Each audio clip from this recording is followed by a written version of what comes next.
the people that you and I spend a certain amount of our lives railing against is in part because they are censorious bullies. They want to tell you and me and everyone else what we should find funny, what we should read, what we should say, what we should think, how we should act.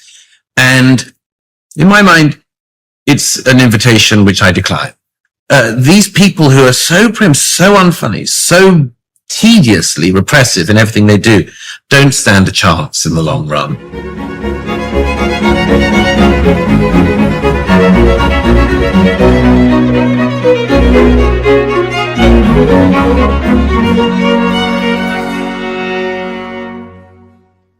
Hello, everyone watching and listening. Today, I'm speaking with author, columnist, and political commentator Douglas Murray, who's been on my podcast a number of times. We talked about his latest book not so long ago, The War on the West.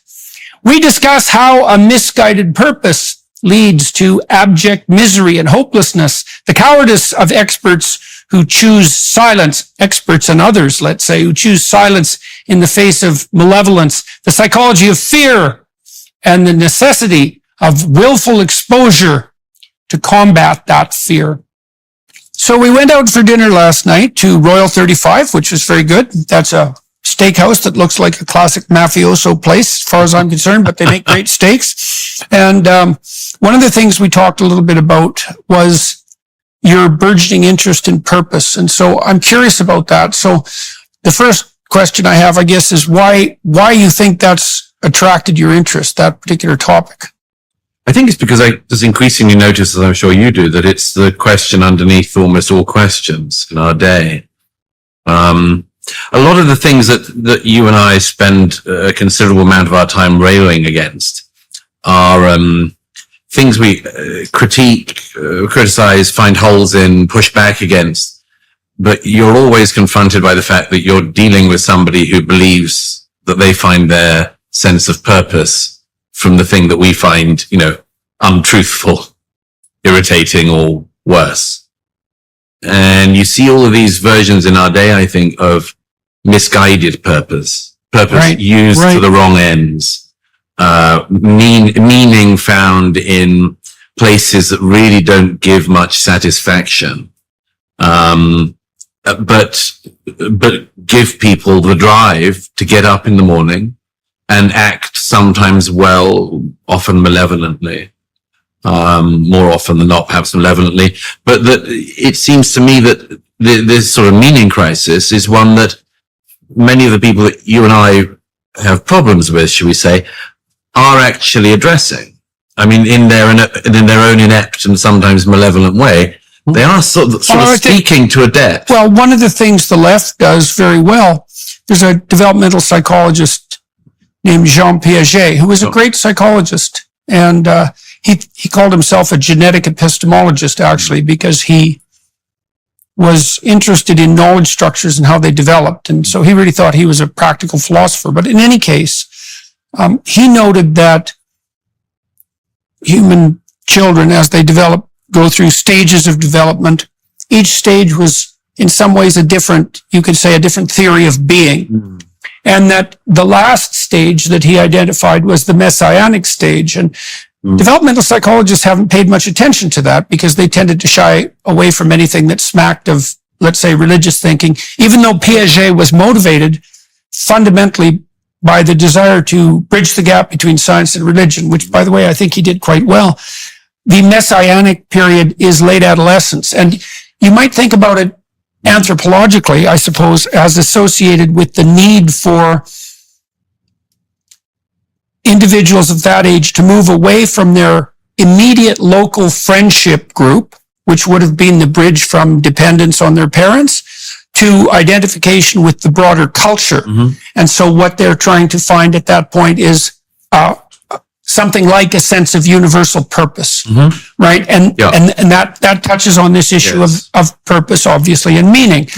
And you, in the way that you laid this out when we began this discussion, you implied a number of presuppositions of that there are malevolent purposes, that there are fractured purposes, that there are counterproductive purposes, that there is purpose. I presume you would also agree that there are shallow purposes and deep purposes. Absolutely. Yeah, I mean, like there are shallow enjoyments and deep enjoyments. One of the things that Burke says in his work on the sublime is that, of course, there are things you immediately know to be enjoyable, and there are acquired pleasures.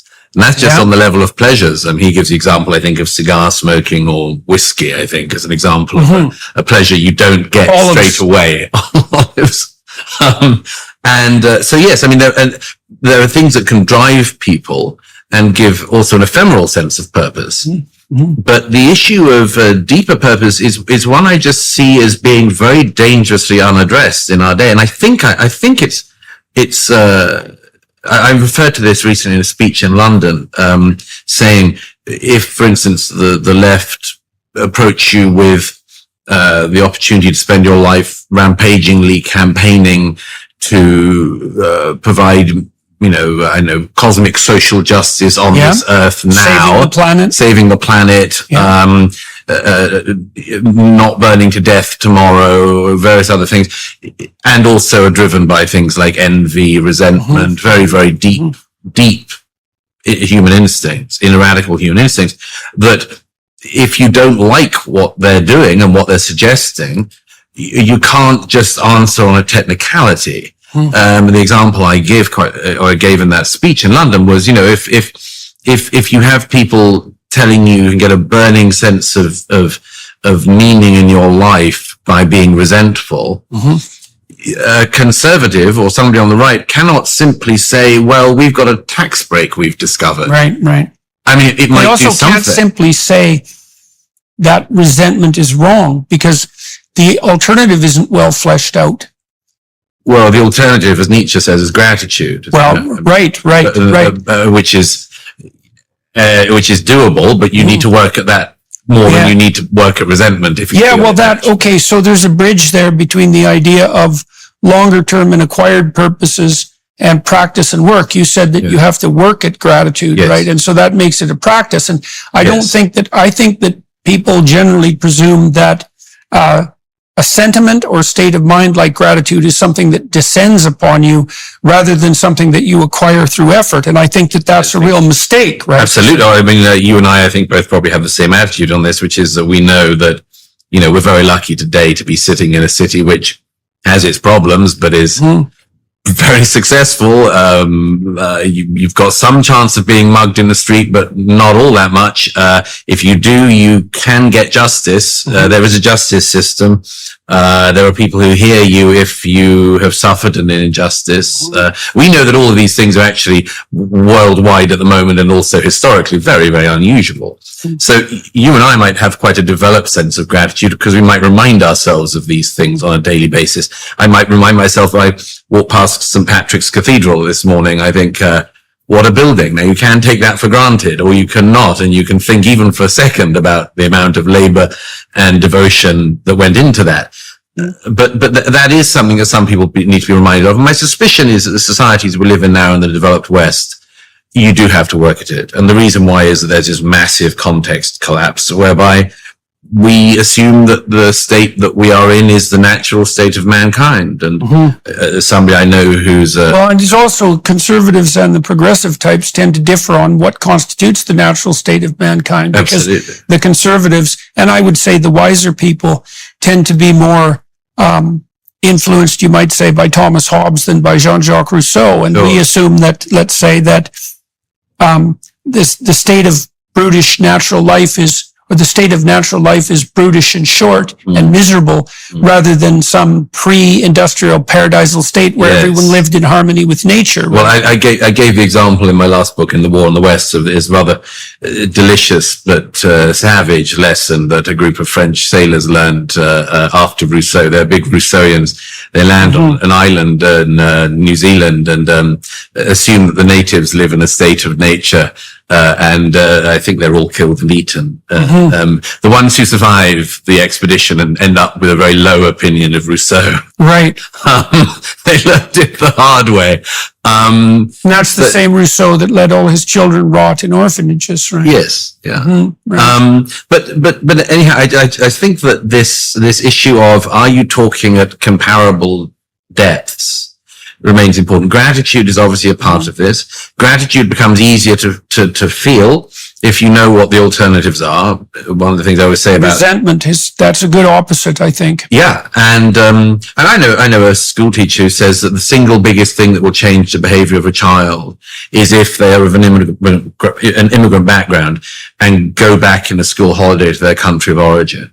Right. You know, if you meet your second, third cousins in Pakistan or Algeria or Sudan, you have a different view of Canada, Britain, or America. Yeah, well, that also touches on part of the reason that you laid out for ingratitude, the way you conceptualized it to begin with, say, talking about walking down the streets of New York, being unable to compare that with anything outside of New York. Absolutely. In this present. So ignorance is actually one problem, is that if you don't know anything about history, and there's also, I suppose, as well as ignorance, there's willful blindness and the unwillingness to put in the effort that it would require to be grateful. Absolutely. So, you know, I've been considering the book of Job in some depth recently, and it's a very interesting book, and it pertains to purpose, I would say. So by the time the book of Job is written and eventually introduced into the biblical corpus,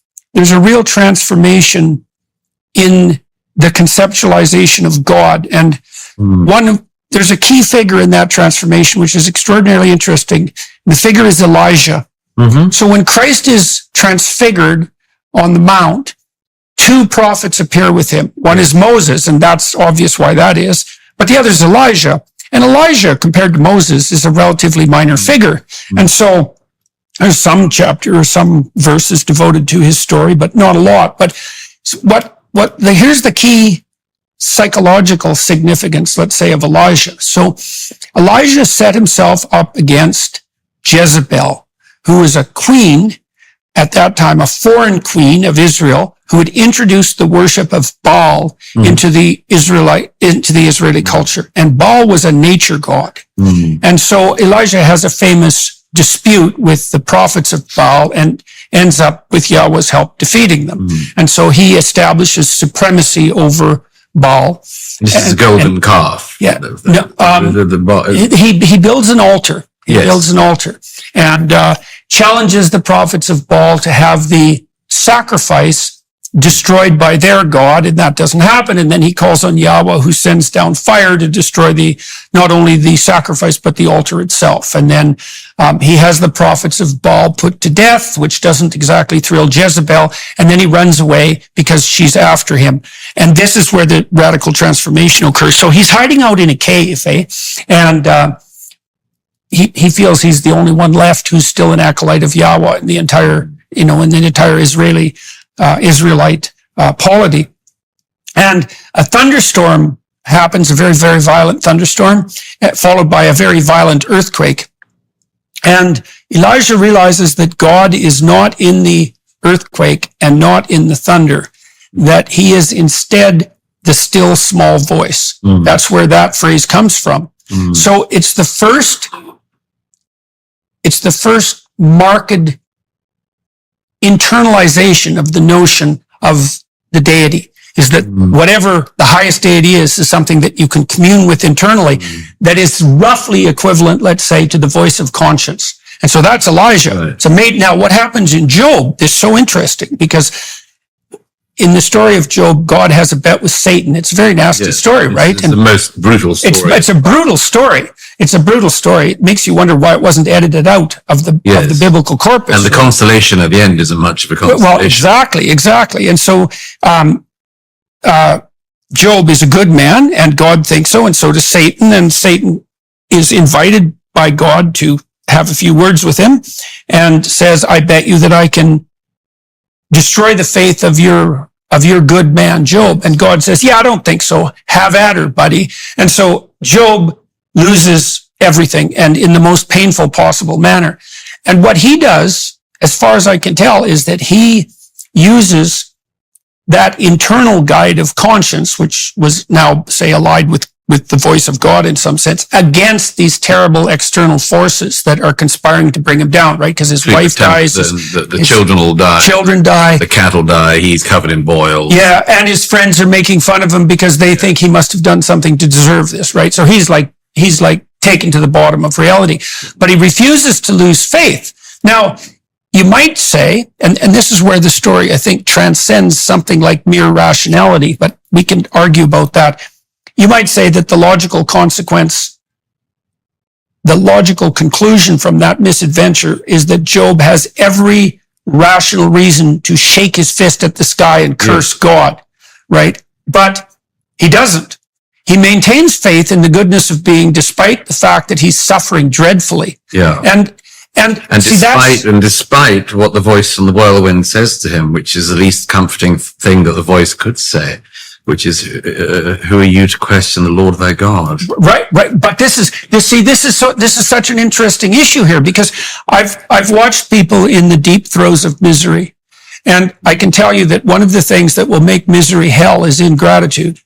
And so part of the story of Job seems to me to be an injunction, and that is that no matter what happens to you, and that means in some sense, no matter the facts at hand, that you are called upon never to lose faith in the essential goodness of being, right? To conduct yourself as if, what would you say? The cosmos itself is well structured, despite the evidence that happens to be being presented to you within the confines of your life. And I think that's the same as the practice of gratitude. I'd agree. By the way, bring that to a rather maybe a not obvious segue, but we were also talking last night about the fact I saw you discussed recently the question of euthanasia and the way in which the Canadian authorities have been doing this. I mentioned to you that some years ago I went to speak with euthanasia doctors and indeed patients in Belgium and the Netherlands. They're very advanced on this. I wrote several long essays on the subject. It's a horrible subject to dwell on, of course. But actually, one of the reasons why I've always remained exceptionally suspicious of legalized dying, as they call it. I have, as we all have, friends who you think at the end, I wish the suffering could just stop. Yeah. So I recognize that it's, do you want it to be in the hands of the government or any more in the hands of a doctor than it already is, let alone in the hands of the family or anything? I'm not sure about that. Allow the crossover of physical suffering to be equated with mental suffering, and you start putting down depressed youths as they are on the continent. Or the example I've been giving recently. And they're moving towards that in Canada. Absolutely. I mean, there's this poor girl who survived the Brussels airport attack. She saw most of her classmates blown up. Her life didn't really recover, and she was put down with euthanasia by the Belgian state last year at the age of, I think, 24. Now, apart from the insanity of a society that will not, out of principle, execute the perpetrator of an attack, but will kill a victim, apart from the insanity of that and all we know about the genuinely slippery slope in this area, one of the instincts I realized I had that I just couldn't let go of was that there was something fundamental about us as human beings that means that it is deeply ungrateful to what we have to give it up even a minute earlier than you have to. Mm-hmm. And that, you know, in the end, I quite often revert to literature, but I think it's Gloucester who says in King Lear, you know, man must endure his going hence even as his coming hither. Mm-hmm. And that actually endurance of birth, endurance of death is part of the cycle, but that there is something but the resentment you feel, for instance, when somebody commits suicide, and people around somebody who commits suicide very often do feel resentment as well as deep guilt, is partly you've broken the pact at a fundamental level. Mm.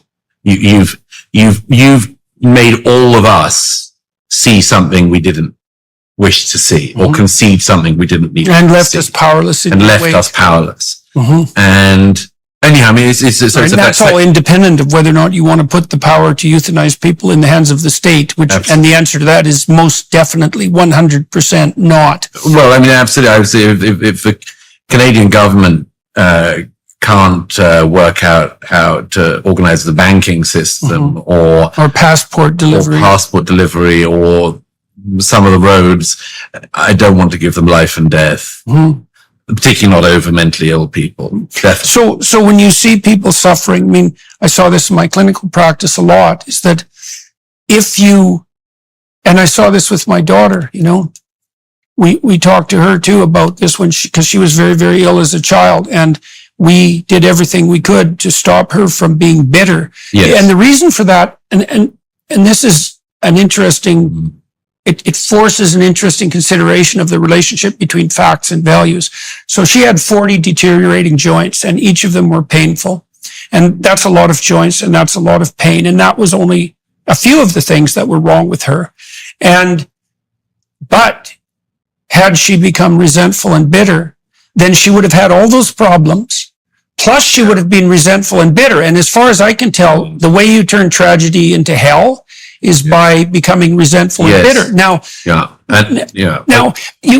here's a fact value problem. So you tell me what you think about this. So she could have said to me, you know, Dad, given the facts at hand, the logical conclusion to derive, so that's an induction, let's say, the logical conclusion to derive is that, you know, life is terrible and unjust, and it would be irrational of me not to be bitter. And, you know, I think, and this is the conundrum that you see in Job too, is that, you know, when you set up a story so that someone loses everything, you set up the story so that they have lost everything. Yeah. And the conclusion to derive from the loss of everything, the logical conclusion seems to me almost pro forma, given that you've lost everything, is that you have every right to shake your fist at the sky. Yes, but the oddity of it, and the oddity is, you know, about resentful people or bitter people, is that, and again, it's a point I've made a lot since The War in the West came out, is I think we probably all have the same experience, everyone watching and you and I, which is we've probably all come across very bitter and resentful people in our lives who seem to have quite a good lot. I mean, for instance, who are financially secure. Yeah. I suspect we've also come across people who seem to who have nothing, materially or otherwise, who live lives of gratitude and great grace. Those are the people that really strike you. Those are the people that really strike you when you meet them. Absolutely. That's for sure. But this one of the reasons I'm interested in this is because it seems fascinating to me that you can have that you can have an attitude which every socioeconomic thing doesn't actually matter. Yeah. You know, if you're a resentful person and you're given $1 million tomorrow, you will be a resentful person the day after or the week after as well. Right. This isn't going to make any difference. Right. Well, so does that imply? See, this is, I'm trying to wrestle with the distinction, let's say, between faith and reason, let's say. And so, like, it seems to me, first of all, I don't think faith is the willingness to believe in superstitious nonsense for which there's no evidence. Like, which is the definition that has mainly ridden through the last few decades. Yes, exactly. But I think faith is a decision to act in courage and trust. And I think it's a decision to make that a practice. And I think in some ways it's a decision to make that a practice, God damn it, regardless of the evidence. So, you know, I have a friend who was brutally tortured in a Canadian residential school when he was a kid. And you can't listen to what happened to him without it like tearing, you can't listen to it. Yeah. It's unbelievably brutal and awful, you know, and he was devastated by that. And was on the street for a good while, drinking and doing drugs and like tearing himself into pieces. And he had great grandparents who really loved him, and he was an inheritor of his cultural tradition, a genuine inheritor. And so he made a decision that he wasn't going to live a bitter and resentful life, that he certainly wasn't going to pay that catastrophe forward with his children. He learned to play. He learned to look at himself in the mirror again. You know, and he's conducted himself as a good man for decades now. And that's you already made the case, you know, that you see people who have everything in some real sense and who are bitter and resentful nonetheless. And then you see people who have nothing, who aren't. And so you can take the same set of facts or even an opposing set of facts and derive different conclusions. And this points at the fact value problem, right? Is that the facts don't speak for themselves in some deterministic manner. And it seems to me that there has to be something approximating, something we've always defined as a leap of faith in the positive direction. And that's tied too. Yeah. It's tied in a strange way to something you said earlier, which is that, there are shallow pleasures and meanings and deep pleasures and meanings. Yes. And the proper faith is faith in the deep pleasures and meanings. And yes, and I'd add one other thing to that, which is, and a faith that the recognition of the depth is telling you something.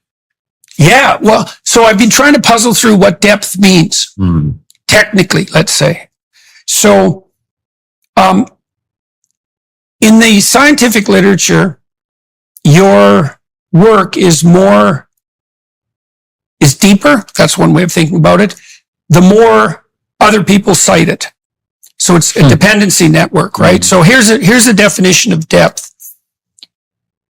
More ideas are dependent on a deep idea than the number of ideas that are dependent on a shallow idea. Absolutely. So it's like criticality, right? So you can imagine a web of presumptions with some presumptions at the fundament. Yeah. Okay, so I think that religious axioms are the deepest fundaments. Yes. And I think we could say that by definition. And here's part of the reason. At the very least, they speak to the deepest fundamentals. Well, but I think that's part of, and this is where it gets complex again. That's part of the evidentiary structure. If you have a profound aesthetic sense, and so some things move you deeply. And in principle, those are profound things.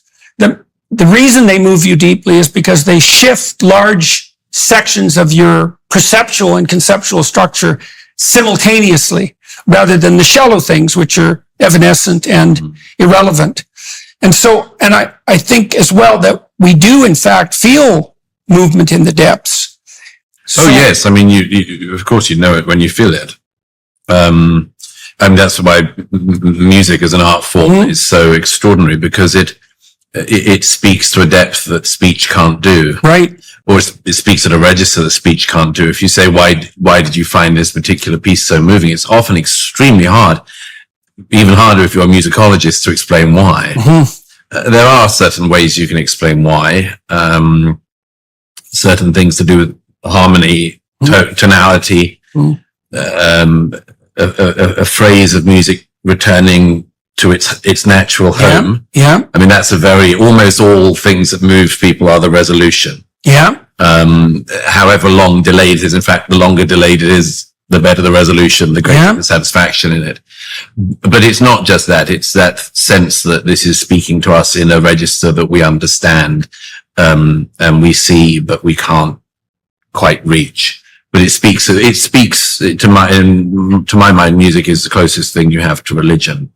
Not because I want to make a religion of it. Various people tried that, including Wagner, but rather that it's the language of religion and sound. President Trump recently issued this warning from his Mar-a-Lago home. He said, and I quote, "Our currency is crashing and will soon no longer be the world standard, which will be our greatest defeat, frankly, in 200 years. There are 3 reasons the central banks are dumping the US dollar: inflation, deficit spending, and our insurmountable national debt. The fact is, there is only one asset that has withstood famine, wars, and political and economic upheaval dating back to biblical times: gold. Birch Gold can help you own gold in a tax-sheltered retirement account. That's right, Birch Gold will help you convert an existing IRA or 401k, maybe from a previous employer, into an IRA in gold. When currencies fail, gold is a safe haven. How much more time does the US dollar have? Protect your savings with gold. Birch Gold has an A+ rating with the Better Business Bureau and thousands of happy customers. Text Jordan to 989898 and get your free info kit on gold. Again, text Jordan to 989898. Yeah, well, and that, I would say that's an embodied phenomenon rather than than a conceptual phenomenon. See, I think one of the problems that we have in the West in our conceptualization of meaning is that we're so obsessed with the semantic and the descriptive that we presume that meaning itself is secondarily derived from the semantic and descriptive. I mean, the postmodernists make this case when they say that everything is encapsulated, say, in language. And well, it's simply not the just case. A game. I mean, that's a game they've been playing since the last war. And my explanation of it, I gave a few books ago, my explanation for that is that it was very important after 1945 to keep philosophy behind police crime cordon tape. So what do you do in the philosophy departments? You play language games. You talk about hermeneutics. So why was it important to do that? Oh, it's absolutely crucial because nobody knew how it happened. And they feared that this was one of the components. And we're still working that out. I mean, we're still working that out. That's why there are certain, and as you know, if you speak to as somebody who teaches philosophy at any university, there are several philosophers with enormous regularity that always appear as the philosophers that students want to study. Like Nietzsche outranks most people like 30 to 1. If you're in political philosophy, people love Machiavelli. Some might go for Heidegger or something like that. My point is that they were known to be dangerous thinkers. Well, and Heidegger's a good example.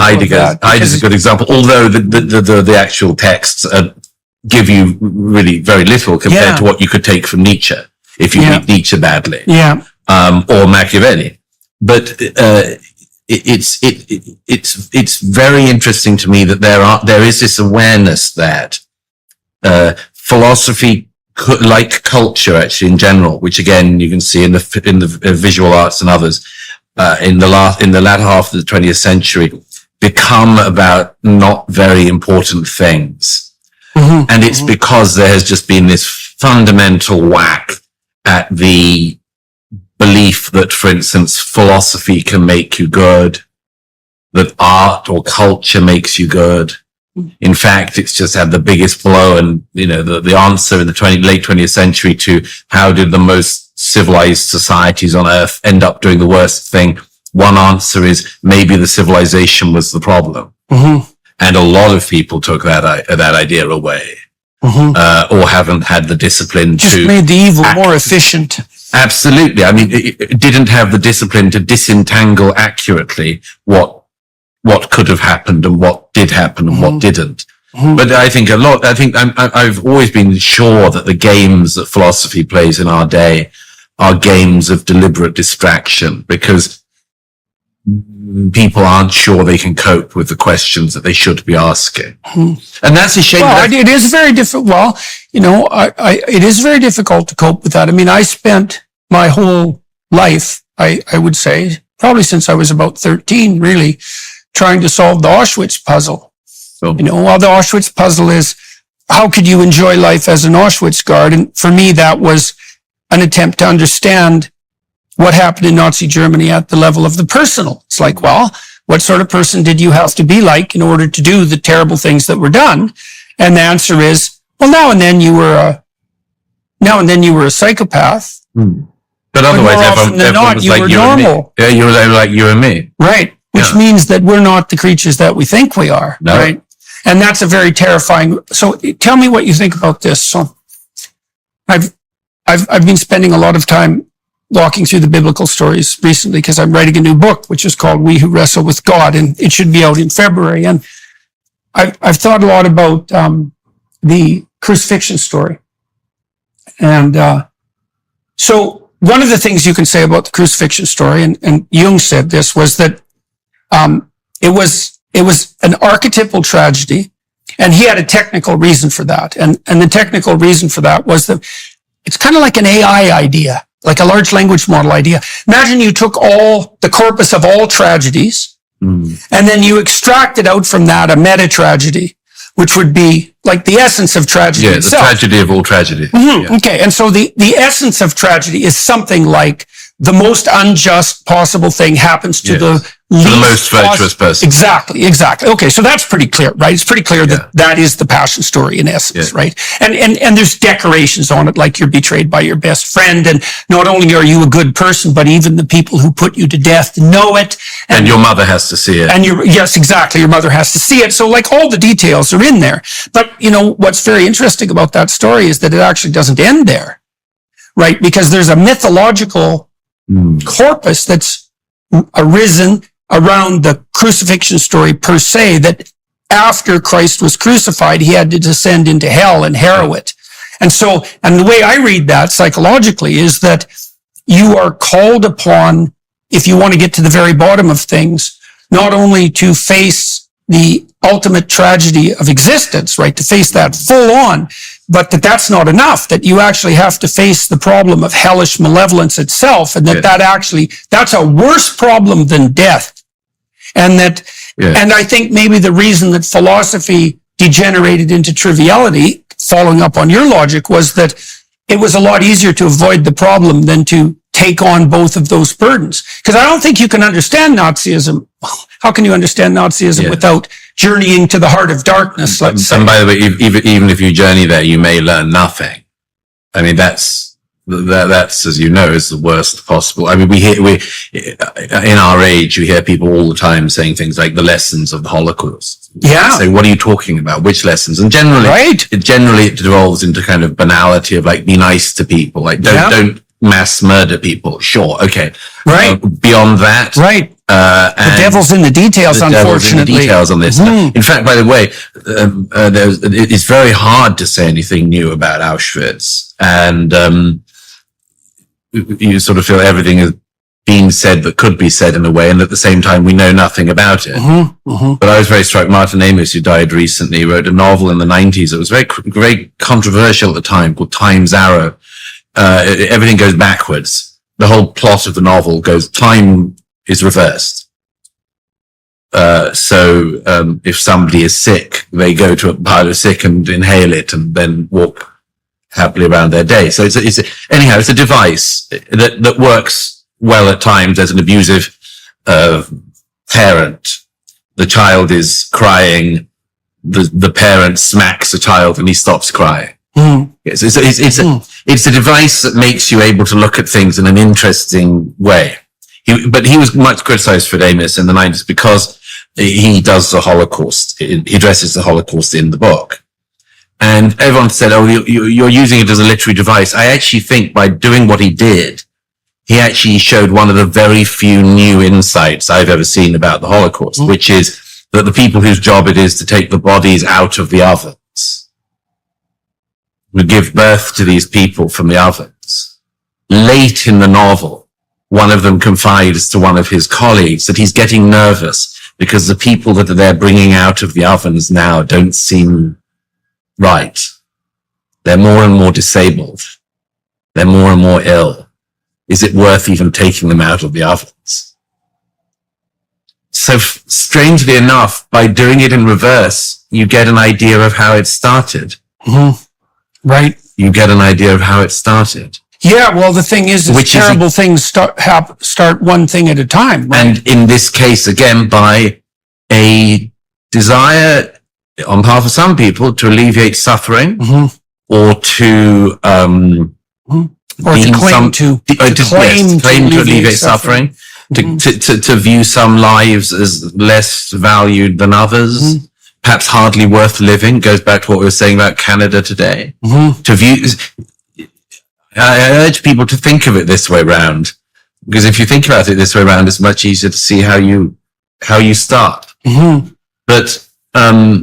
But the other thing, that is how things started in Nazi Germany too, right? Is that because the progression towards the death camps was a progression through euthanasia. And I've looked at a fair number of the propaganda films from the mid-30s where the Nazis were starting to clean up the asylums, and they would go in and, like, I've been in backward asylums when I worked at the Douglas Hospital in the 1980s. There were still people there who had been on the wards, who hadn't been deinstitutionalized, who had been on the wards for like 4 decades.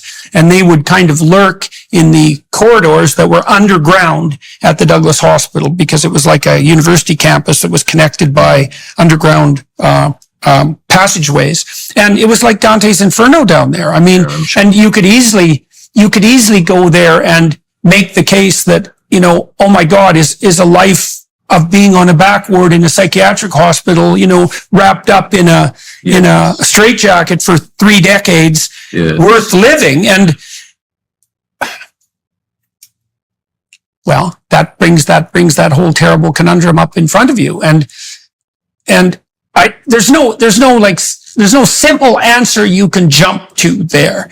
But one of the answers the answer that is something that should therefore be handed to the state to deal with in some efficient manner, that's definitely not a good. But the idea that it's a question that the individual should wrestle with is naturally the case. I mean, that this is something that people should think about and will always think about as long as people think. It seems to me very obvious. I've always been struck by one of Elie Wiesel's works, who was, of course, in Auschwitz. I don't know if you know The Trial of God. Did you ever read that one? No. It's worth reading, and there's a version of it he replays in another of his books. I think The Gates of the Forest called. Anyhow, it was something that I think Wiesel saw in Auschwitz, but there was a night where in the camp they have some rabbis who decide that they will put God on trial, and Wiesel describes it in extraordinary detail, and it's riveting.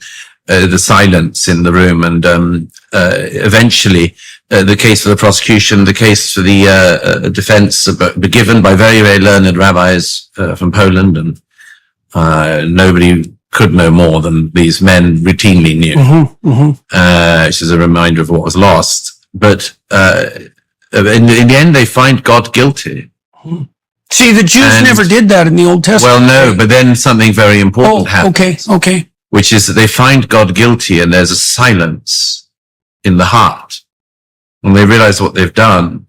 And then somebody says, one of the rabbis says, okay, it's Friday night. We need to go and do our prayers. And they do.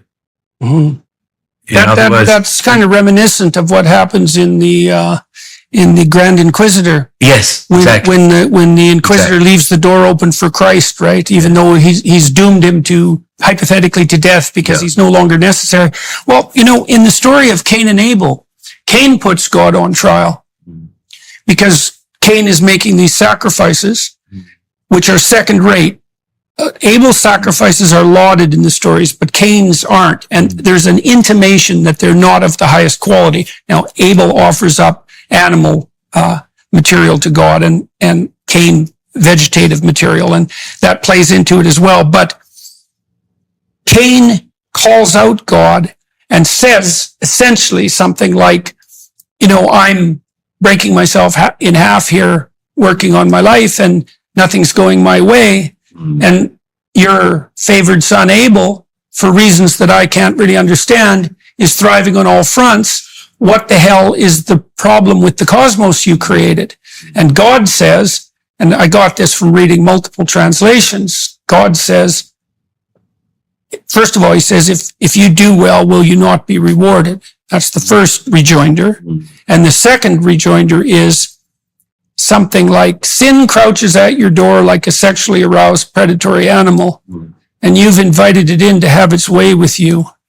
And I've read a lot of the diary material of serial killers and sexual slayers and that sort of people, and you can rest absolutely assured that they invited that spirit of resentment in and have been creatively interacting with it. So I was thinking too, this issue of suffering and death, imagine that you have a parent. Let's particularize it, because maybe the question isn't what should the state do about exceptional suffering.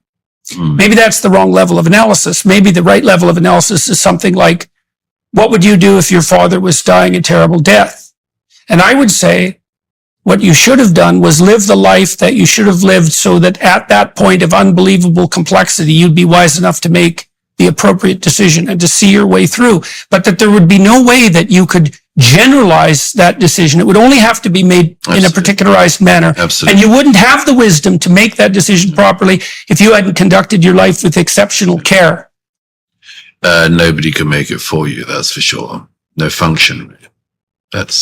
So one of the things that frightened me again as a clinician was that, especially when I saw people deceiving themselves, I thought, well, why not deceive yourself if you can escape from responsibility and pain and anxiety, and if you can gain things through minimal effort? Why not deceive yourself and other people? And one reason to not deceive yourself is that there will come a time when you're called upon to make a judgment of exquisite delicacy. And if you're fuzzy-minded and demented enough because of your own lies that you're incapable of such judgment, you'll make the wrong decision.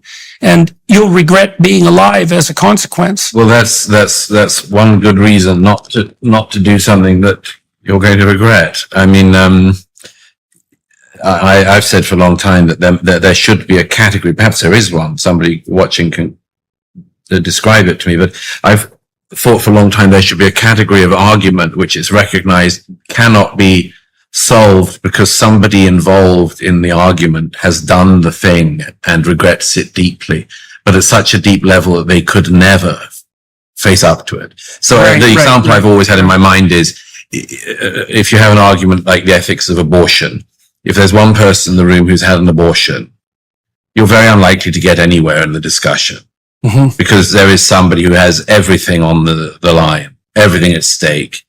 And either they regret it, in which case you can't get anywhere in the discussion because you don't want to open up that pit, or they have to pretend not to care, in which case you have another glimpse into a pit.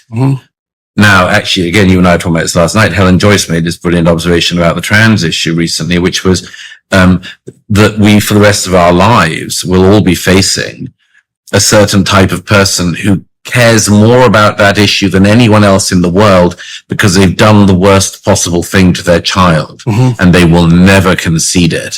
Or to themselves. Or to themselves. They will never concede it. But moving away from that negative, if I may, I mean, we get back to this thing of people deceive themselves very often unless somebody comes along and says exactly that. That's one of the things I'm fond of Nietzsche about the person of resentment, is Nietzsche's observation that the secular priest would be required to stand over the person's life and say, you are right. There is somebody who has destroyed your life in this world. The person is you.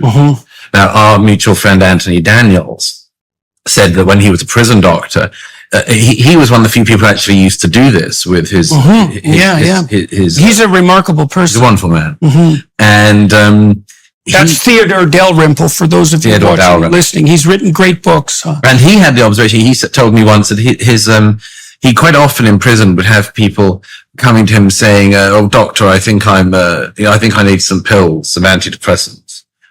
Why do you want antidepressants? I go, I think I'm depressed. Why do you think you're depressed? I think I'm suffering from low self-esteem.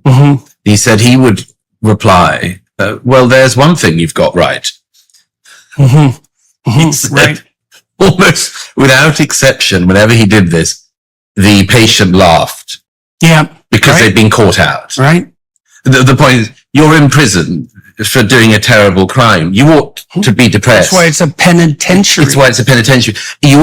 You ought to be suffering. You ought to be questioning your self-esteem at this point. This is a very good time to do it. And you oughtn't for like a decade. Yeah. And you oughtn't medicalize it away. And the state maybe shouldn't help you too easily medicalize away whatever you're feeling in that situation. But I was always struck by that story because I thought how few adults, I always say this, there are so few adults in the room these days, but there are so few adults who will stand over the life of anyone and say, I'm sorry, Bucko, but it's you. And I had this... it's so funny because one of the reasons that my lectures have become popular is because I have done that for young men, right?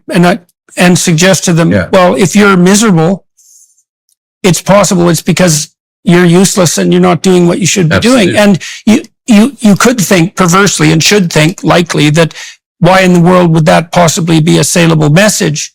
And the answer is, well, if the person that you're addressing is genuinely miserable and hopeless, and you say, well, maybe there's something that you're not doing quite right, then they now have an avenue of movement forward, right? And if you say instead, well, it's no wonder you're miserable because the cosmos and the patriarchy are structured such that you're a victim of circumstance without recourse. I had this recently. I was on a program the other day where there was a black British woman on who claimed to have suffered hurt from slavery, and I'm fed up with that claim now. I said, you've not suffered anything. You haven't suffered any hurt, and no one alive has caused you the hurt. Now, of course, a lot of people will say, who are you to say that? You're just a another privileged white guy or something. Mhm. But I actually think it's necessary to say that to people because actually, as Clarence Thomas points out in his recent Supreme Court judgment on affirmative action, if you don't get that out of the way, the rest of history is going to be a competitive grievance competition. And so you actually need people to say, no, I'm not falling for this. You may have fallen for it. You may have decided that everything in your life would be sorted out if reparations were paid to you by the state of California.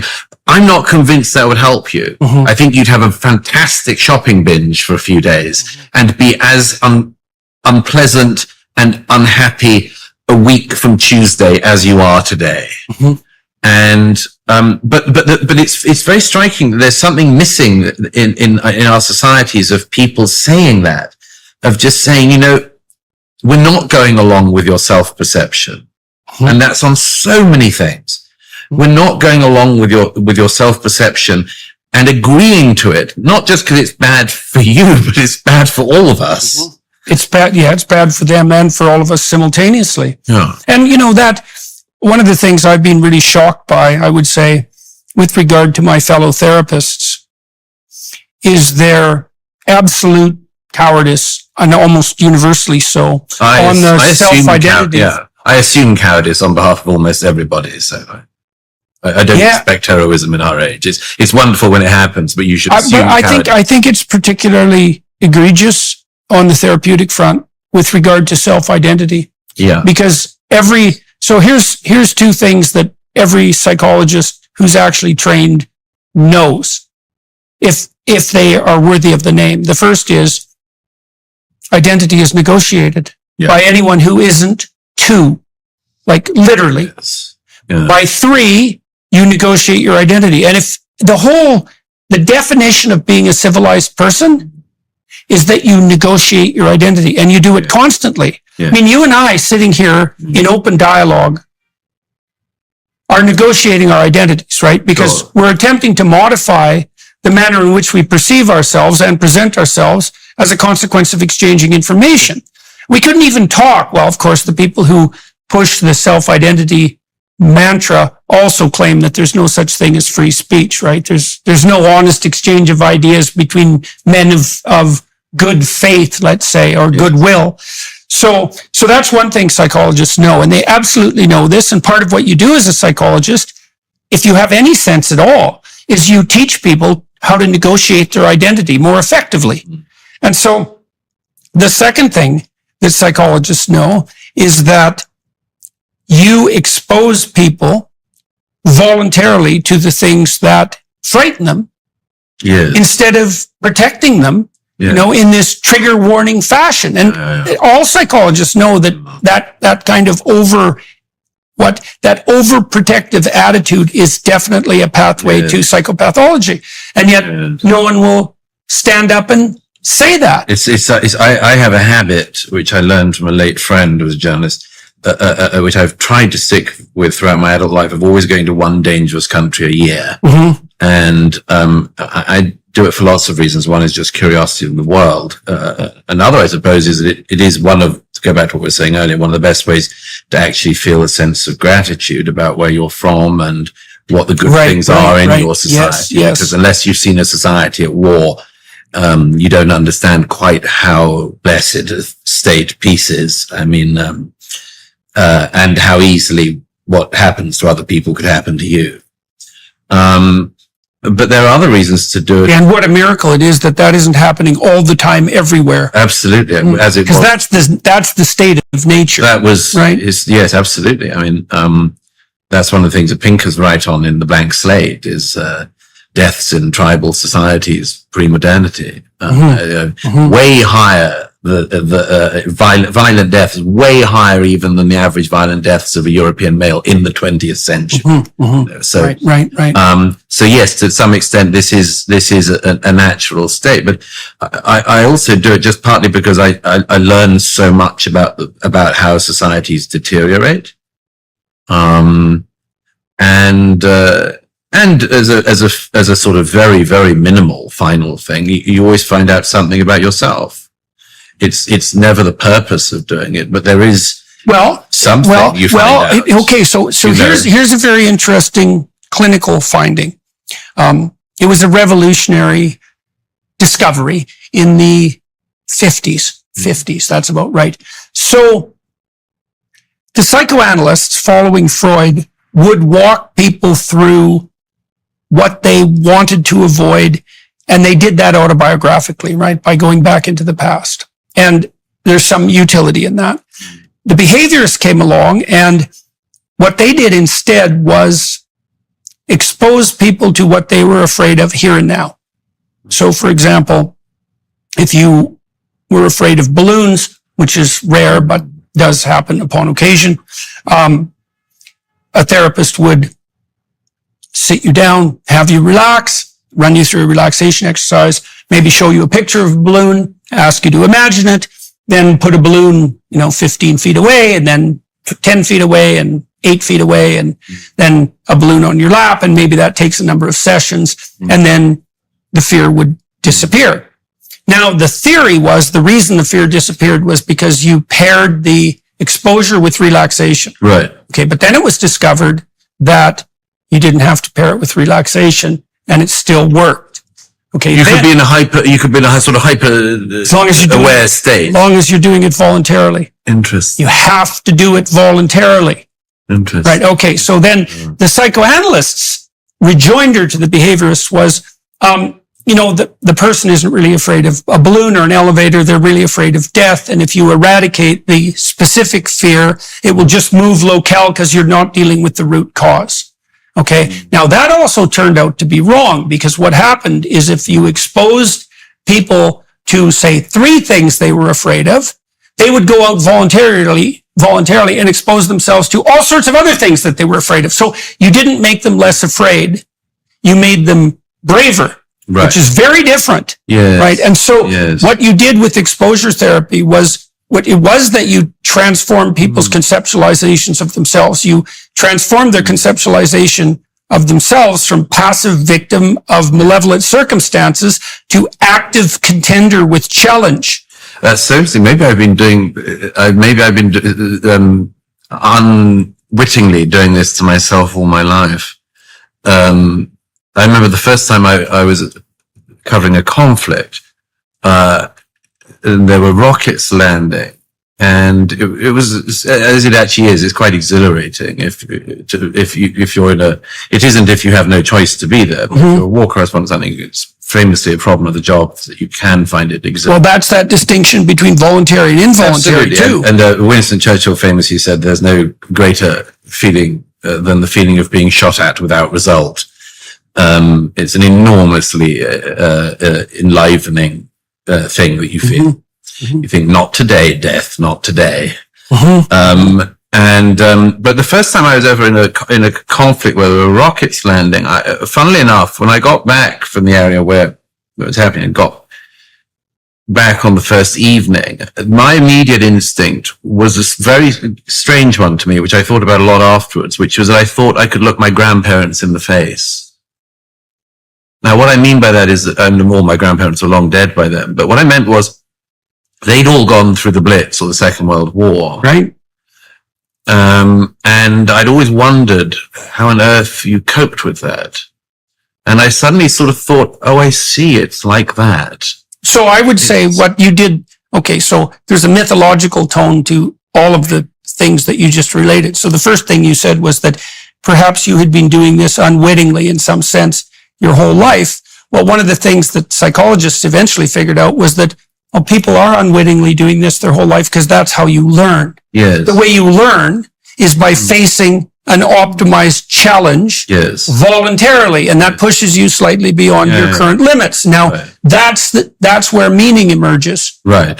So meaning is the instinct that puts you on the edge of transformation. Yes. So you think I'm going to learn something from this? Yes, you're going to, and you may learn something about the world or where you are in the world, but you may also learn something about yourself or change as a consequence, right? And so the instinct of meaning actually puts you on the edge of chaos. Okay, but the grandfather, so that's the heroic path, by the way. But the grandfather comment's extremely interesting too, the grandparent, because one of the tropes, mythological trope, is that if you go into the belly of the beast, you can rescue your forefathers from the belly of the beast. That's Pinocchio in The Whale. Sure. Well, that's what you did in some ways when you. I think I just wanted to know if I could sort of stand. I just always thought that generation, the heroism, what they went through. Right. I just thought, you always have that thing of what would one do in that situation? How would one behave? And even just getting the smallest glimpse of, okay, I think I could hold it together. Well, that means that you kindled that inside you. The spirit that you saw in your grandparents that you admired, you kindled inside by that exposure. And you said that brought you to a position of, not full equivalence, but at least partial equivalence, right? Well, so here's part of what happens. So if you expose yourself to optimized challenge, well, first of all, you gather more information. So these countries you went to, I mean, you're learning about the countries, you're learning about yourself. That's pure information. But here's something else that happens. This is so cool. So if you put yourself in a new situation, new genes turn on inside you, and they activate parts of you that have not yet come alive. Yes. Right. Yes. No kidding. So then you might say, so there's a maze at Chartres Cathedral. I think it's at Chartres. And there's an idea in the maze. So you enter one side of the maze, it's about 40 feet across, and then you have to walk every quadrant, northwest, south, and northeast, south, and west, every quadrant. And if you've walked every quadrant, you get to the center.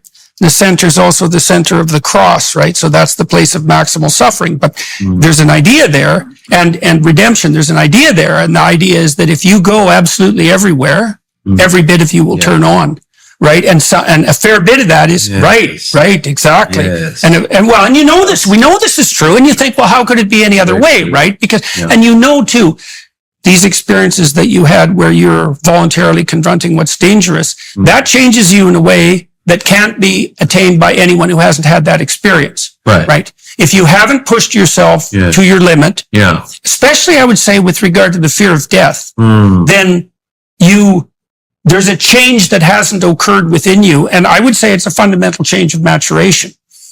So it's definitely an enormously enlivening, feeling. I would say. So what do you think was at the core of the enlivening element of it? I mean, you said it was partly having cheated death, but that's not all it is, right? Because you also, I had a client who was terrified of death enough to dose herself with sleeping pills constantly to be unconscious. And she had a dream, and in her dream, the figure she saw was a dwarf in a forest, told her that unless she could learn to work in a slaughterhouse, she wouldn't be able to graduate from university. Wow. And so we talked this dream through, and I said, well, I don't think I can arrange to have you visit a slaughterhouse. She wouldn't eat meat, by the way, and she couldn't go into a butcher store. Wow. So I said, I can't get you into a slaughterhouse, but maybe you could think of something that you could do that, would be equivalent. Why don't you think about it for a week? And so she came back and said, I think I'd like to see an embalming. So I called up some funeral parlor directors, like right then and there. And I said, I have this client who's terrified of death. You guys deal with death all the time. She has this sense that if she came and saw embalming, that it might be helpful to her.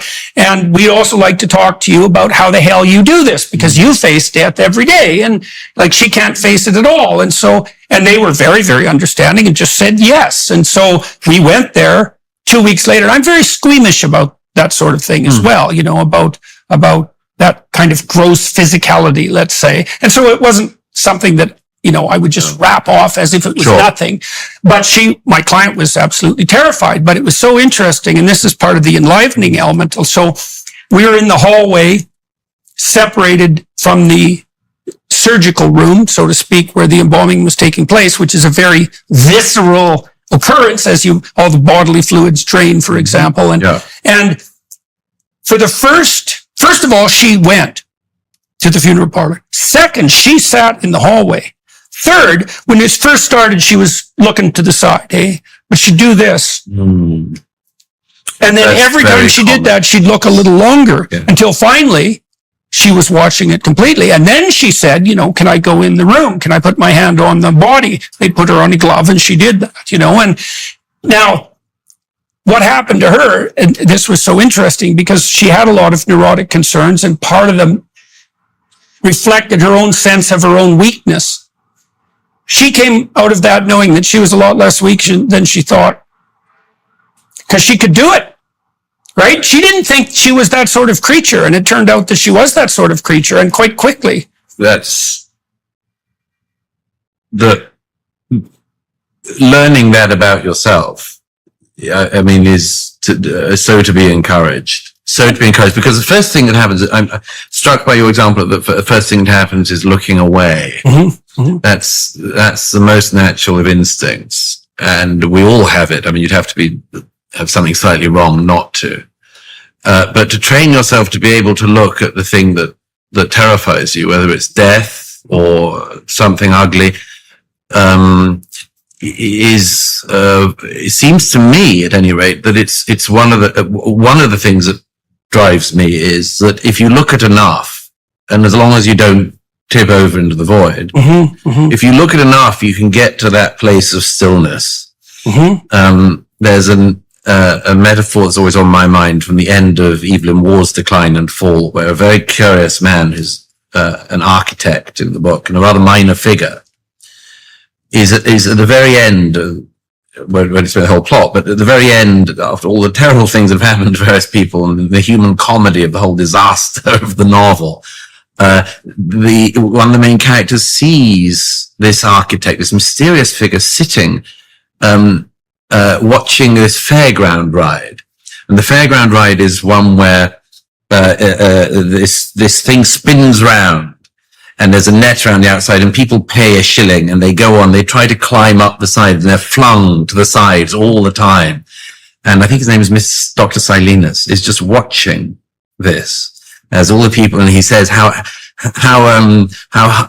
loud they laugh, and how they cackle, and how they get flung around, and how they all try to get to the top. And he says, occasionally the circus pays for somebody who knows how to do it to get to the top and sit there. And he says that's where you want to be, because at the top, in the center, it's totally still.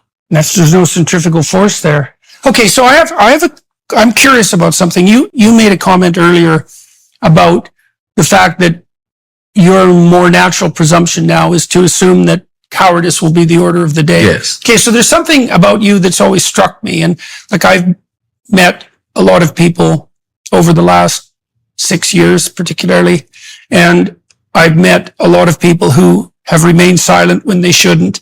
And I've met a few people who will speak, but they're rare. Mm-hmm. I've probably met 50 or 100 now who will speak, and you're one of them. And Ayaan Hirsi Ali is another one, right? And there are these people who, Jonathan Haidt is another one, right? They don't remain silent. No. And so now you talked about a pattern through your life of going farther and going places that challenged you. Yep. And you talked about the fact that you have seen cowardice as the order of the day, especially that willingness to stay silent. Yeah. Okay, you're not one of those people. Do you, as far as I can tell, do you know why? And is it tied into that proclivity? Is it tied somehow into that proclivity to push? Well, naturally, I don't think of myself as a particularly brave person. There's lots of people I know who I do think of as brave, but I've always wanted to make sure I didn't not say what I saw. I mean, that's why. It would be so embarrassing, humiliating, self-humiliating. I couldn't live with myself if I. Yeah, but I don't think anybody can live with themselves if they fail to do that. Well, the fact that you observe, well, it may be that people don't know that so explicitly. Right. Like, my experience has been that everyone who remains silent when they have something to say pays for it. Oh, right. Well, so somebody said to me years ago that they thought that what motivated me was I have a very low tolerance threshold for lies. I just don't like them. I hate being told them. and particularly big lies on a, sort of let's all pretend that we now agree to this thing today that we didn't agree to yesterday. I can't do it. I just won't do it. And I suppose one of the things that also motivates that is that the people I liked and the people I admire are like that. And I've known Ayan for 20 years. And I mean, actually somebody said something interesting. I think it was my 40th birthday that said, are you aware you've surrounded yourself with courageous people? Mm-hmm, mm-hmm. And I said, I wasn't actually, but actually it was true. Around the table, there were some people like Ayan, a friend of mine who was very brave in the conflict in Northern Ireland, and other people, academics I know who I like, who I think are, brave. And I actually hadn't particularly noticed it, but it's true. Now there's two lessons I took from that. One is, I just like courageous people. I like people who say what they think, and they're much more fun, of course, and they're much better friends, and you have a much better time, and you actually get somewhere because you don't have to all lie to each other and all that sort of thing. You actually get to somewhere in the discussion, and that's a pretty good idea. The second thing is probably I thought actually maybe it is deliberate because I probably recognized rightly, I think, that if you surround yourself or near courageous people, it's more likely you'll be courageous yourself. So, for instance, sometimes people say, well, if you said this thing and everyone hates you for it. And I genuinely say, I don't care. Now, why do I not care? Because I only care about a small number of people whose opinion I care for. Mm-hmm. And I don't understand why anyone cares about the opprobrium of millions. If you have 3 people who you admire and who admire you, and you're fine. Mm-hmm. I don't think it. Okay, so let me ask you about that admiration. So I've thought a lot about admiration, because I think admiration is it's a manifestation of the religious instinct. Yeah. So because to admire someone is, if you admire them enough, you're awestruck in their presence. Yeah. That would be the ultimate manifestation of admiration. And awe is a primary religious experience, right? It's the experience of seeing something that's beyond you in a manner that's compelling, right? Yeah. And you said you admire people who tell the truth. Yes. And so what I'm curious about, if I said to you, is there any difference between that and the religious proclamation, let's say, that the truth will set you free, right? That's part of the doctrine of the word, right? And I mean, you and I have had discussions and more of them with people like Jonathan Pageau about what a moral system has to be grounded in, right? And the humanist types, we sort of began our conversation today with this, the humanist types think that you can ground morality in something like a system of facts. And see, I don't think that's true. And I think it's actually technically untrue. I think that we ground morality in something like, it's something like the religious instinct. And I am trying to figure that out technically. Like, certainly one of the things that orients you morally is the sense of admiration. Yes. Well, then you might ask yourself, what provokes admiration appropriately and naturally? Yes. And we could say, well, courage does. Courage does. Definitely courage does, right? Should. Should, yes, but I think it almost invariably does. Like, yes, you have to work really hard, as we are in our age, to discourage people from admiring courage. Right. Well, and you even see among bad guys, let's say, like if you look at mafioso movies, I mean, the mafioso villain types are at least courageous. Yes. Right? Yes. So and they have their own system of ethics. And they have their very that's right. strict system. Yes. And so even though you might not say that that's the most profound set of orienting guidelines because it's criminal in its orientation, it's not nothing, and there is a certain amount of courage. And you could also point out, and this is sort of, what would you say, a comment on the necessity of integrating the shadow, is that someone who's forthright enough to be a mafioso at least isn't terrified into dependent neuroticism, Yes. Right. Yeah. So there's a hierarchy Yeah. of virtue, and the forthright bad guy isn't the lowest entity. That's right. So there are valid markers for admiration, right? Courage.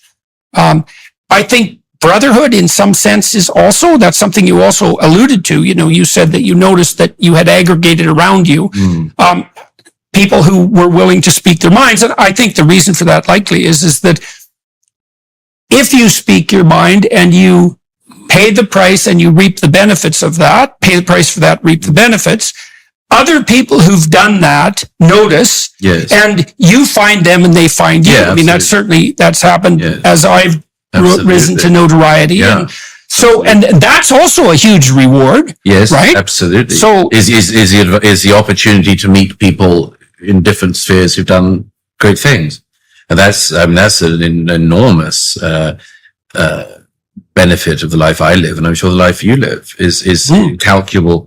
A gift of meeting people who've done extraordinary things, and from a bewildering array of backgrounds. You know, I mean, it's like I don't know, among our circle of people who we know and are friends with, I think there's nothing they have in common other than probably a similar desire to say the truth as they see it, to do so in the face of whatever comes their way. And that might be Yeonmi Park, or it might be Jonathan Pajot. It might be, Right. There's no commonality of background experience. And by the way, then that's one of the things I would say is that we're to encourage people is that in that case, like, you can do it too. Yeah, right.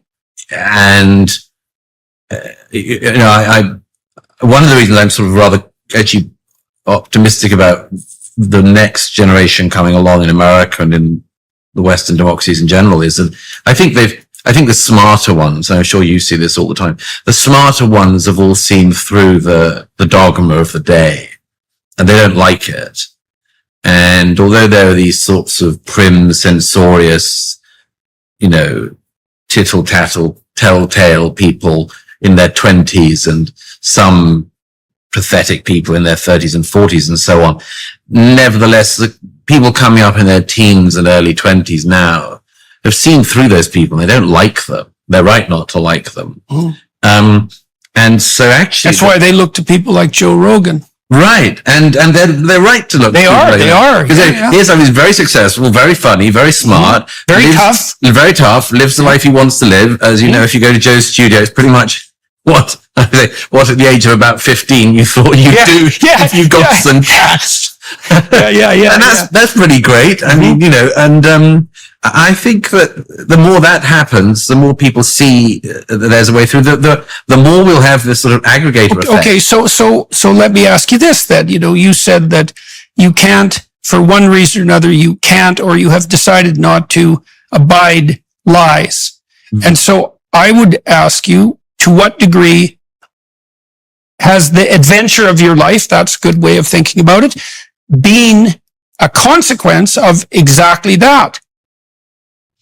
So I've been, let me, I've started to understand, you tell me what you think of this. So you can use language two ways. You can either decide what you want from someone before you talk to them, and then you can craft every word that you utter in order to extract that. That's instrumental use of language. I've talked to lots of journalists who do that. For sure. Or you can just sit down and you can say what you think and see what happens. And those are very, very, now this is what Rogan does is in his interviews. He just says what he thinks and he sees what happens. Now, the advantage to the former strategy is that in principle, you get what you want. But the disadvantage is, well, you might have to manipulate people and they'll catch on to that. And the second and more profound disadvantage is, what the hell do you know about what you want? It's not like you're transparent to yourself. Yes. And so you might have some bloody scheme that you think you're seeing through and you might manipulate to get it, but that doesn't mean it'll be good for you when you get it. And so you could contrast that instead with a different proposition, which is, and I think this is a correct proposition, and I think it's the maybe the fundamental religious proposition, possibly, is that whatever happens, if you are acting in accordance with the truth, is the best thing that could have possibly happened, Yes. regardless of how it seems to you at the time. Yes. And so that's, that's a dubious proposition, but here's one that's not so dubious, I think, although I do think it's true. If you have to let go of the consequences of your words because you're just going to let the cards fall wherever they're going to fall, you get to have an adventure because you don't know what the hell's going to happen. Absolutely. Yeah. Okay. So you think absolutely. Okay. So, Absolutely, okay. that's So the why do case. you think that? Of course, it's the most exciting thing because you'll actually be off on an adventure, which is predicated on an idea, which I believe to be true, which is that the point of truth is not just a sort of, it's not a game, it's to get you somewhere. It's like the search for meaning. You either devolve, I think I said this with you and Jonathan before, but you either devolve into the sort of idea that we're meaning-seeking creatures, but there's no meaning, or you say we're meaning-seeking creatures, and there's a reason for that, and the reason is it's because we're hoping to get somewhere. To that center that you talked about. that I talked You about. bet. It's like you hope That's the same as the center of that of the maze. Of the maze. You bet. Exactly. It's the same You thing. hope that if you it sounds like Václav Havel, but I mean, if you tread in truth, if you follow your instinct towards truth, you're bound to make some missteps. You're bound to get some things wrong, as everybody does. But the orientation of where you're going to is correct. It is correct. And at the end of it, whatever it was you were meant to be in your life is more likely to be what you'll be than if you set off in error and deliberately suppressed what you believed and what you wanted to do in your life. So here's a corollary to that also, I would say, is that if you say what you think, then it's you saying and you thinking. And that means that whatever happens is your life. Yes. But if you engage in falsehood, then I think you're the devil's puppet fundamentally. And the reason I think that is because if you're engaging in falsehood, then whatever it is that you're saying and thinking, it isn't you by definition, because it's not what you think. And you can tease that out of people rather like Theodore Dalrymple did with those prisoners. You can tease it out with people, which is why people like Joe Osteen in comedy, because my late friend Clive James had this beautiful saying. He wrote somewhere. He said common sense and humor are the same thing moving at different speeds. Humor is just common sense dancing. Now, I love this quote, and one of the things that says Jester about it is that a comedian, or indeed any of us who tell a joke, if it's a good joke, irrespective of whether or not it's offensive to some person, people laugh.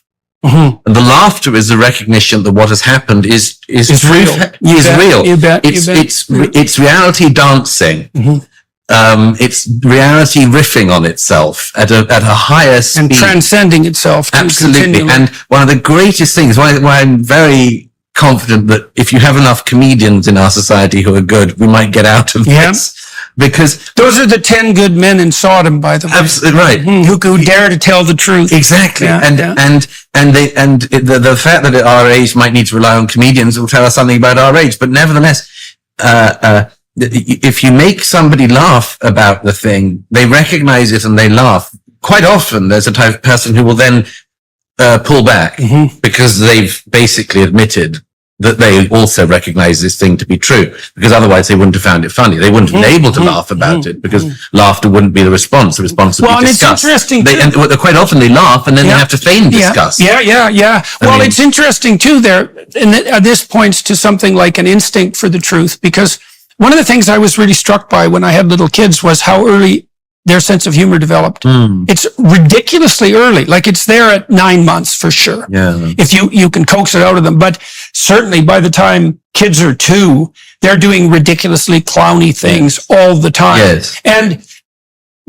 it struck me because it's pre-linguistic even. It's so deep, that sense of humor. And I do think it's part of the orientation towards truth. It's the playful orientation towards truth. Well, that's why I quoted Martin Amis earlier, but I mean, he famously said once that the reason you should be suspicious of people with no sense of humor isn't just that they don't know what's funny, but they don't know what's serious either. Mm-hmm. And that is... Yeah, well, the funniest comedians are the ones that can take the most serious thing and make it funny. Oh, yeah, you know? Absolutely. And which is and why... who dare to do that. Absolutely. The Monty Python troupe was great at that. Yeah, I mean, that's why everything, you know, so that's why it's also dangerous to be a comedian in this stage, because everyone can take it out of context. With Roseanne Barr the other day, and pretend that you're doing something you weren't. But if in a good faith environment, yes, these are the people who can point to things we all know to be true. We get to laugh at them and with them. And this reveals something very important in our era, it seems to me, which is the people that you and I spend a certain amount of our lives railing against, and we should get on to some positives, but the railing against is in part because they are censorious bullies. They want to tell you and me and everyone else what we should find funny, what we should read, what we should say, what we should think, how we should act. And in my mind, it's an invitation which I decline. But in that case, these people who are so prim, so unfunny, so tediously repressive in everything they do, don't stand a chance in the long run. Yeah. If 10 comedians can take down 1 million social justice activists, and I reckon they can, then I'd bet long on the comedians. We're going to move very quickly to the Daily Wire Plus side, and I'll ask you about this, about the development of that sense of truth. Let me see here what else I'd like to ask you about. Okay, so let's go back to what we discussed right at the beginning, which is this idea of purpose. So you said that meaning gets you somewhere. Yeah. Right? Okay, so I think that's exactly right, by the way. I called my first book Maps of Meaning because I came to understand that meaning was actually a navigation guide. Right? Yes. Right. Yeah. And I actually think that's technically true, because meaning manifests itself as the instinct that tells you that you're on the path to the proper goal. Yes, I say that it's you can orient yourself by seeing the flares on the path. Yes. Well, that's part of the idea of a calling. By the way, it's also part of the fact, and this is an interesting fact, that people are beset with their own particularized problems. You know, so I learned in the Exodus seminar that I ran a while back, you know, when the Israelites are lost in the desert, God appears to them as a pillar of light during the day and a pillar of darkness during the day and a pillar of light at night. And Jonathan Pageau made the claim that that was the same idea as the yin and yang idea in Taoism, and that there's this tension of opposites that guides you. And here's a way of thinking about it, is that you'll find a calling in your life, and things will beckon to you as opportunities. Now, not everything beckons to you as an opportunity. No. But some things do. And that's the positive side. That would be the light, let's say, in the darkness. On the negative side, there's going to be things that aggregate around you as your problems, right? And there are things that bug you. And God only knows why those things bug you, because there's a trillion things that could, but some things really grip you and won't let you go, right? And you could think about the interaction between opportunity and problem as something like calling, right? And then the truthful grappling with that produces that, not only a sense of meaning, because you're taking your responsibilities seriously and taking advantage of your opportunities, but it also propels you down the appropriate developmental path, because if you take on the problems that beset you, that are yours, you'll develop. And if you exploit the opportunities that present themselves, you'll develop as well. Yeah, drive is something that fascinates me, because there's a sort of presumption, as it were, that people either have it or they don't. And, you know, that is the case to some degree. I mean, it's there's certainly very driven people, and there are all sorts of reasons we know why some people are driven and from an early age, and why that might be. But I'm struck by this lack of talking about vocation in our era. I don't know if it's because people are embarrassed about it. Some people undoubtedly are. Or whether it's just that we don't particularly encourage it. it's probably a combination of all of these things, plus a sort of sense that there's no particular meaning, so why bother? Everything's been shown to be flawed. So all ambition is pathological and destructive. yes, and there's different ways of passing it. But I've always been struck by something Alan Bloom said in one of the early parts of The Closing of the American Mind. He said even then in the 80s, it concerned him that he said, we know what a beautiful body would be like. We don't any longer know what a beautiful soul would be like. Mm-hmm. And although that's a rather high way of saying it, I'd say we don't know we haven't agreed what a meaningful life would be, really. Mm-hmm. And I once asked a sociologist friend about this. I said, what do you think in your life has been the biggest change? And he said, I think the biggest change in my life is that if you were a man who provided for your family and your dependents, whatever your job, you were a man of dignity. Mm-hmm. Mm-hmm. And that isn't the case anymore. Mm-hmm. You can work very hard for people who are your dependents or someone else's dependents, but you're the mug. Mm-hmm. Mm-hmm. So there's a lot of sort of demoralization around that, I think. Mm-hmm. And I'm very keen that we, as it were, without saying being moralistic, we rectify the demoralization. Well, we did a series of studies on vision development. I built this program with some colleagues of mine to help people develop a vision. And the first part of the exercise is that you contemplate yourself 5 years in the future. Yes. And then you adopt an attitude of appropriate respect for yourself. So you try to put yourself, people don't necessarily want the best for themselves or think they deserve it. And so it's useful to entice people into giving themselves the benefit of the doubt for a moment and letting them contemplate the notion that it might be okay if they were successful. Yeah. And then the next part of the exercise is, write for 15 minutes about what you could have and who you would be if you could have what you needed, if you were treating yourself properly, and if you were the person you want to be. Just write it down. Just get it out. And then we have them do the reverse, which is imagine that your idiocy took the upper hand and that you created your own particularized hell out of your stupidity. What would that look like? Or now you've got poles, right? It's like not there. That would be better. Then we have them break the positive vision down into 7 sub-elements: family, friendships, career, etc., and say, just make a plan. Yeah. All right. So we gave this to college students in 3 different campuses. 50% decrease in dropout. This is with a 90-minute exercise. Wow. Particularly effective for young minority men who had poor academic backgrounds. Wow. Yeah, no kidding. And a 35% increment in grade point average. Wow. Right. Yeah. Well, so that's part of that conjuring up a vision. And we're trying to do that. You know this because you're involved in this art project in the UK. We're trying to do that on a more international scale, even though there's perils to that. And that's partly, how could we formulate a vision of the future that was positive and invitational instead of fear-based and serving the demented interests of power mongers? How about that? Yeah. Or the one I dislike the most, which is, I think you and I have talked about it before.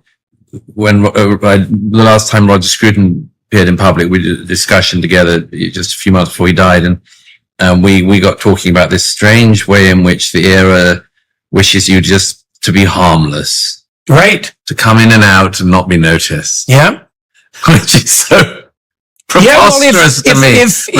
If all ambition is pathological, then harmless is the only virtue. And all you're doing is emitting carbon. If it weren't for you, the damn moss and trees would be getting on just fine. And, you just pull everyone's teeth out and wrap them up in styrofoam and set them in a corner, and the planet would get along just fine. Exactly. Human beings are the problem, when in fact we're the point. Well, Douglas, that's probably a good place to end. Oh, there was one other thing we were going to talk about. This is relevant to vocation as well. Barry Weiss invited you to contribute to her new enterprise, and you decided to do that in a particular way. You're already writing columns, and so you weren't particularly interested in doing more of that, having been doing enough of it. What are you doing with Barry? It was a brilliant idea of hers. She wanted me to do a column for the Free Press, and I said, well, I'm sort of columned up. I write about 3 or 4 columns a week.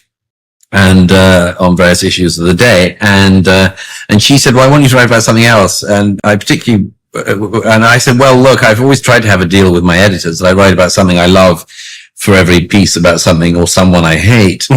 And actually the equilibrium has never been quite right on that. There's much more news coverage in the things that annoy you. But nevertheless, I do try to write about things I love. And it was Barry's idea. She said, well, look, whenever I'm on a stage with you, you always sort of seem to have things you can pluck out of the air, quotes, from things. Why don't you just explain why you got them in your head and where they're from and why you think they're worth having there? And so we came up with this idea, and every week I write a column about a poem I have by heart. Sometimes it's a longish poem, sometimes it's a few lines. And really it's about why it's up there. How much poetry do you know by heart? Well, I'm doing 50 poems for this year, ranging from, it's mainly within what you'd think of as the classical canon. Yeah. Western literature. So why did you start doing that? Well, there's several reasons. One is if there's something I read which hits me in the solar plexus, I want it up there. Yeah. That's a very strong, I think, I need that.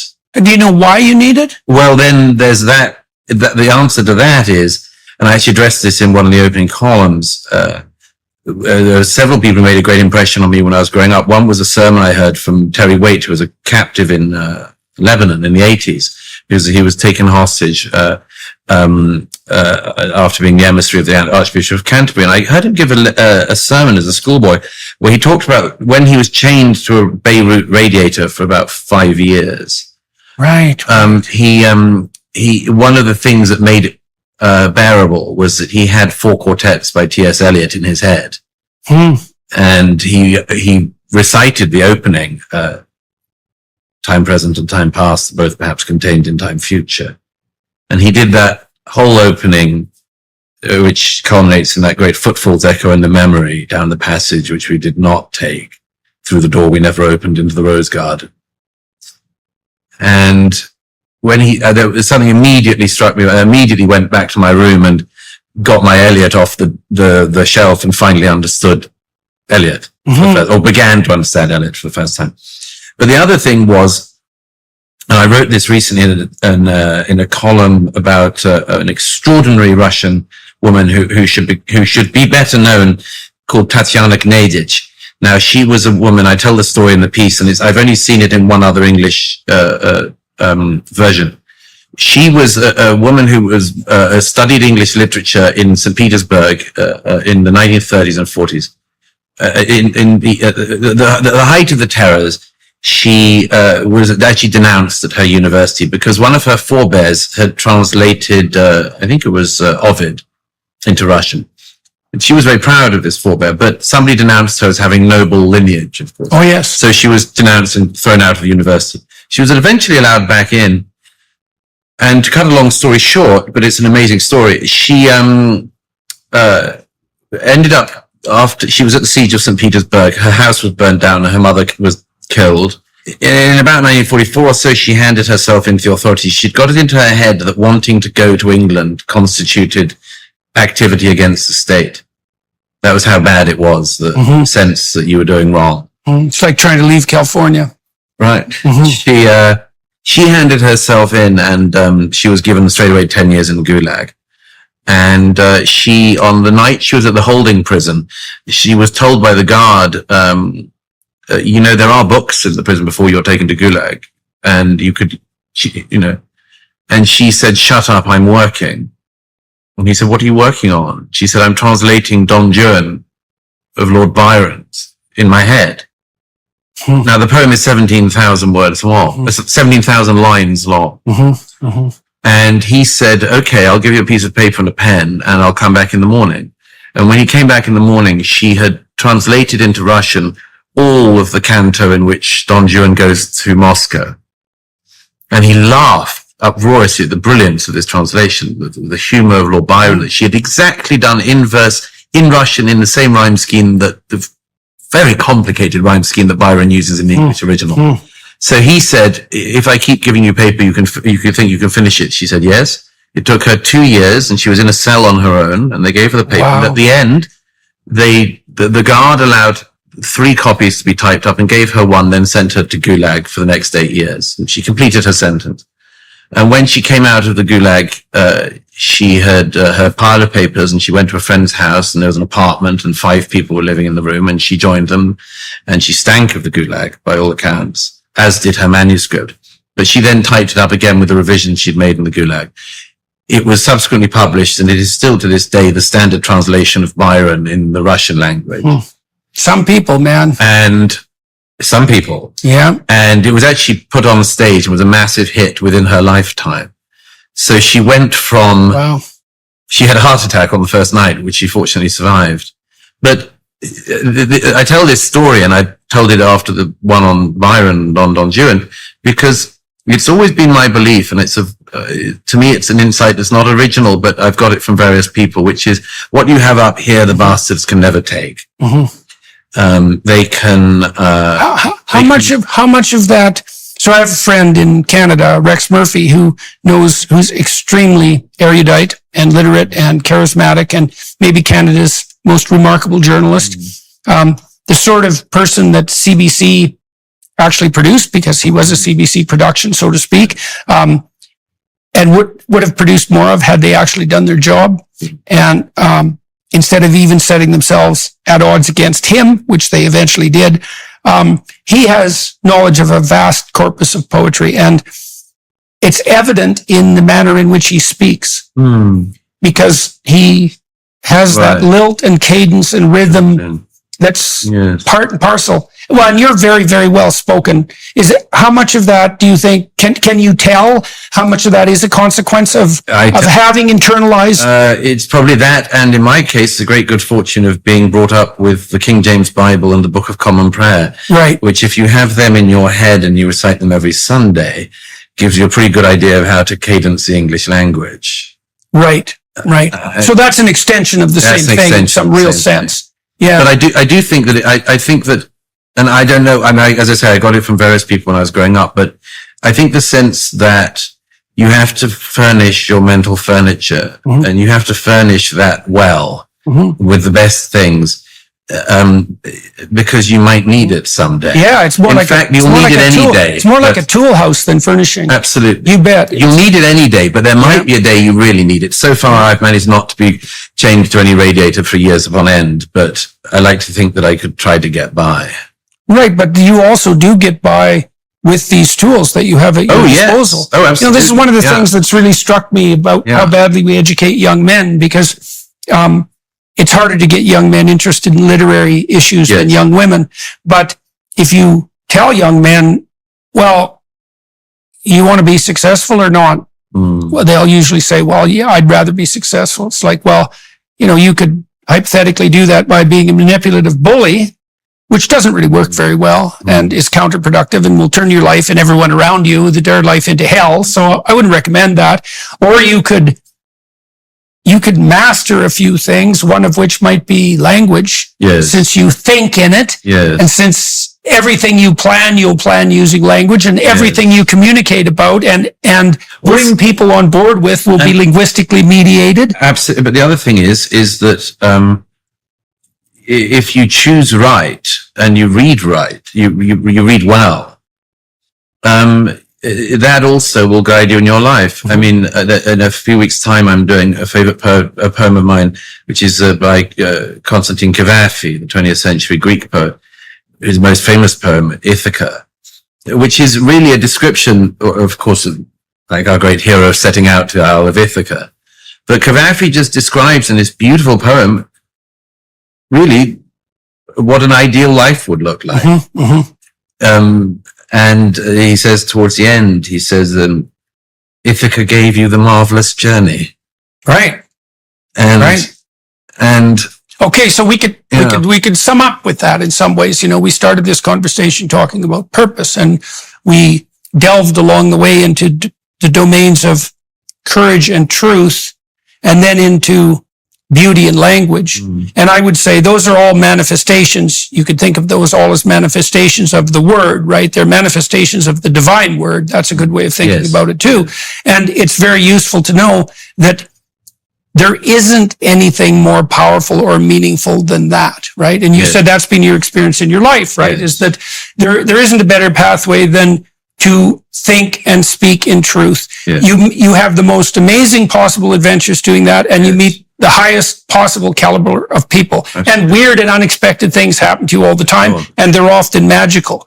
And then there's also an element of that, and that's especially true on the poetic front, that's allied with beauty. Yeah. And that's a good deal, because Well- why not add to truth and courage beauty? And that one of the things that a number of the great poets, notice Keats perhaps most famously, but Rilke in his famous poem on the torso, an antique torso, he says that the poem he says in the poem that the bust, the beautiful antique bust, the torso is telling him something.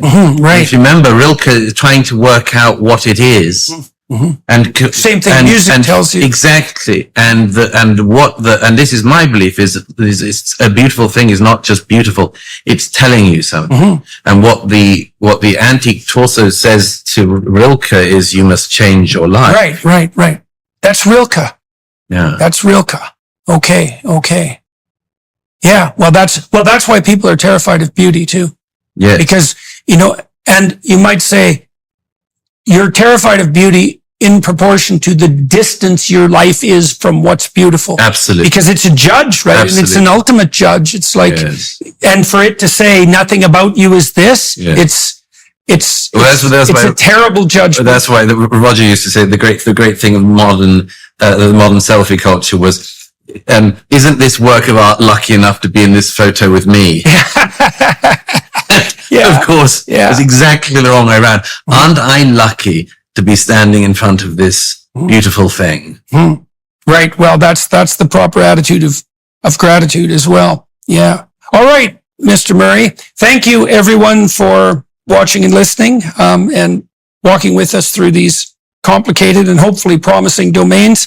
It's always a pleasure to talk to you. We seem to get a little farther with each conversation, and that's always useful. I'm going to switch over to the Daily Wire Plus side, and talk to Douglas a little bit more about biographical issues and about the manner in which his calling, you might say, made itself manifest. I'm very curious about that. And so, if you're inclined to join us there, do so. Otherwise, thank you very much for your time and attention, and to the Daily Wire Plus for making this possible, and for you sitting down and talking to me today. It's always much appreciated. To the film crew here in New York, to all the policemen and firemen who had their sirens going pretty much through the entire podcast, which is one of the things that makes New York so exciting. Absolutely. And apart from that, until next time, good to see you all. Thanks, Douglas. Thank you.